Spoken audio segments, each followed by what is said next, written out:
Hello students, कैसे हैं आप लोग। मैं मुकेश जांगीर, केमिस्ट्री टीचर। आज के टेस्ट में आज अपन डिस्कस करने वाले हैं क्या, एंटी टेस्ट अभ्यास पेपर नंबर 1।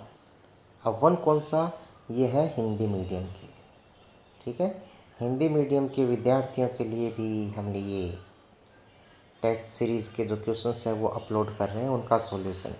अगर आपको ये क्वेश्चंस अटेम्प्ट करने हैं तो इसके लिए मैंने अपने एफबी पेज, इंस्टाग्राम पेज पर भी ये क्वेश्चन शेयर कर दिए हैं, और उनका सॉल्यूशन चाहिए तो आप यूट्यूब चैनल देख सकते हैं, यहाँ से भी आप सॉल्व कर सकते हैं। तो पहले मैं आपको सारे क्वेश्चंस दिखा देता हूँ।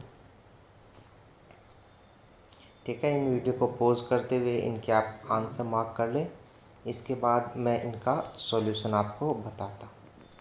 तो एनटीए ने बहुत ही अच्छा भला काम किया है, जो आपके लिए हिंदी मीडियम में भी ये स्टार्ट कर दिया। ठीक है, इस बात के लिए कंफ्यूज नहीं होना कि सर पेपर मेंटेन नहीं है, मतलब मैनेज नहीं है, कि इनऑर्गेनिक कितने क्वेश्चन आने चाहिए इस चैप्टर में से।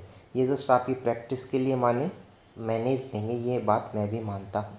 स्टार्ट करते हैं। सबसे पहला क्वेश्चन है, प्लास्टर ऑफ पेरिस का दृढ़ीकरण कहलाता है।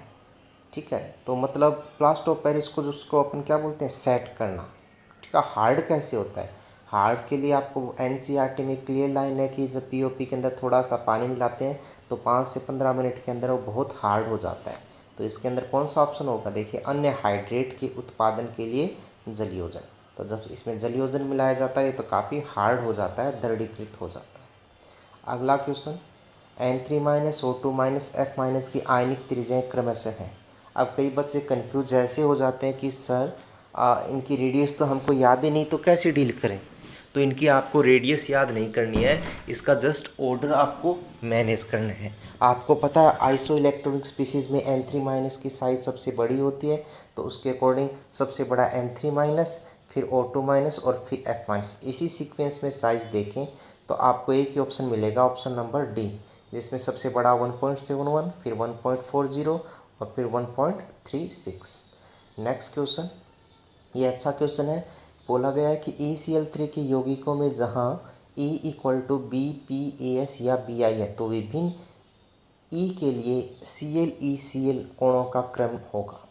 तो देखिए यहाँ पर ये जो 3 एलिमेंट दिए हैं PSBI, ये तो नेपाल, पाकिस्तान, ऑस्ट्रेलिया, बीमार वाले ग्रुप में से है। तो यहाँ पर जैसे P की अगर बात करें तो ये बनेगा ना PCl, और फिर इसी तरीके से AsCl, और इसी तरीके से BiCl और जब B की बात करें तो B बनाएगा कुछ इस तरीके से BCl3। और आपको पता है BCl3 में बॉन्ड एंगल 120 है, और PCl3 में कितना होगा, 120 से तो काफ़ी कम होगा, तो सबसे हाईएस्ट बॉन्ड एंगल BCl3 में आ जाएगा। अब इन तीन की बात करें, PAS और BI की, तो आपको पता है टॉप टू बॉटम मूव करने पर बॉन्ड एंगल घटता जाता है। ऐसा क्यों होता है, ऐसा इसलिए होता है क्योंकि P की इलेक्ट्रोनेगेटिविटी ज़्यादा है तो लोन पे फॉस्फोरस के ज़्यादा क्लोज है। AS की इलेक्ट्रोनेगेटिविटी कम है तो Cl की तरफ ज़्यादा होंगे। तो इससे होगा क्या, यहाँ पर बॉन्ड पेयर रिपल्सन, PCl3 में PCl बॉन्ड के बीच में बॉन्ड पेयर रिपल्सन लगेगा, जिसके कारण बॉन्ड एंगल कंपेरेटिव बढ़ जाता है। इसलिए टॉप टू बॉटम मूव करने पर बॉन्ड एंगल क्या होता जाता है, घटता जाता है। तो कौन सा ऑप्शन अपना, डी।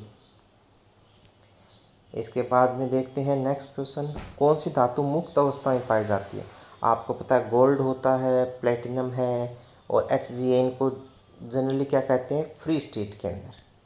तो सवरण, लोहा, एल्यूमिनियम और सोडियम, इनके ओर्स मिलते हैं, ठीक है ना, उनके अस्क मिलते हैं, इसको फ्री स्टेट में बोला जाता है, नेटिव स्टेट, क्योंकि किसी से अभिक्रिया नहीं करता है। आपको पूछा है Fe+3 का चुंबकीय गुण, आपको पता है कि Fe का फॉर्मूला क्या, कॉन्फ़िगरेशन क्या होता है, S2D6। Fe+3 की बात करेंगे तो कॉन्फ़िगरेशन क्या बचेगा, D5 बचेगा। ठीक है, D5 बचेगा। अब 5 का मैग्नेटिक मोमेंट आपको पता है, फॉर्मूला लगा के करोगे तो 5.99 या 5.92 के अराउंड आता है।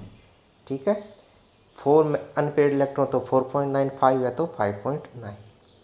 नेक्स्ट, इसमें बोला है कि प्रकाशिक समानता, ऑप्टिकल आइसोमेरिज्म, आपको पता है कि Ma3B3 में नहीं होगा, Ma3B2 में नहीं होगा, किस में पाया जाता है, वैसे तो मिलने के लिए ऐसे कॉम्प्लेक्स में भी मिल सकता है, जैसे MA2B2C2, ठीक है ना, उसमें भी मिलता है। MABCDEF उसमें भी मिलता है। लेकिन यहाँ पर इसमें नहीं होगा और इसमें नहीं होगा, क्योंकि इनमें प्लेन ऑफ सिमेट्री प्रेजेंट होती है, सममिति तय। अब सी और डी की बात करें, सिस और ट्रांस की बात कर रहे हैं, तो ट्रांस में कभी भी प्रकाशिक समयता नहीं दर्शाएगा, क्योंकि इसमें प्लेन ऑफ सिमेट्री प्रेजेंट होती है, बीचों बीच दो इक्वल भाग में कट जाता है। लेकिन सिस वाला नहीं होगा, इसलिए सिस में प्लेन ऑफ सिमेट्री नहीं है, तो ये ऑप्टिकल आइसोमेरिज्म दिखाएगा। एक इम्पॉर्टेंट की पॉइंट याद रखें कि जब भी दो बाइडेंटेड लिगेंड प्रेजेंट हो और सिस फॉर्मूला दिया हुआ है, तो इसका मतलब वो ऑप्टिकल आइसोमेरिज्म पक्का दर्शाएगा, ठीक है। नेक्स्ट क्वेश्चन, कठोर जल किसके निर्माण के कारण रेडिएटर को अवरुद्ध कर सकता है? कठोर जल का निर्माण किसके कारण होता है आपको पता है? इनसोल्युबल कैल्शियम और मैग्नीशियम के लवण, कैल्शियम और मैग्नीशियम के बाइकार्बोनेट्स होते हैं, तो उसको बोलते हैं टेम्परेरी हार्डनेस, और कैल्शियम और मैग्नीशियम के सल्फेट्स और क्लोराइड्स होते हैं, उसको क्या बोलते हैं? Permanent hardness. तो इसका आंसर आ जाएगा ए। अगला है, कौन सा नाइट्रोजन के साथ रिएक्शन करके नाइट्राइड्स का निर्माण करता है? तो आपको बता दूं, जो आपके एलिमेंट होते हैं ये ली, ना, की, रब से, और यहाँ पर बेटा मांगे, कार, स्कूटर, बा। अब ये नहीं है जो क्वेश्चन दिया आपको केवल उतना ही करना है, उसके साथ की कंसेप्ट समझना बहुत ज़रूरी है, ठीक है ना। क्वेश्चन कैसे ही आ सकता है?